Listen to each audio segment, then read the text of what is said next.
Central Nebraska. A beautiful private home where we look about and see lots of acreage of farmland, and it's gorgeous. Just like a lot of milk. Gotta do it while it's cold. And you guys have to be very careful when you start stirring, because obviously liquid nitrogen. We don't want to run anybody to the hospital, right? Yes. No, we don't want it to slurp around. No. We want to keep it. That's why you signed that disclaimer. Right. Yeah. You thought it was for something you were doing other people.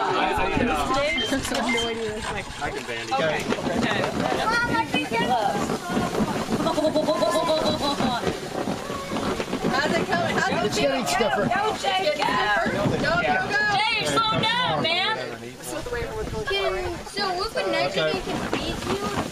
Absolutely. And you have to be extremely careful. What if All the way in the traps and all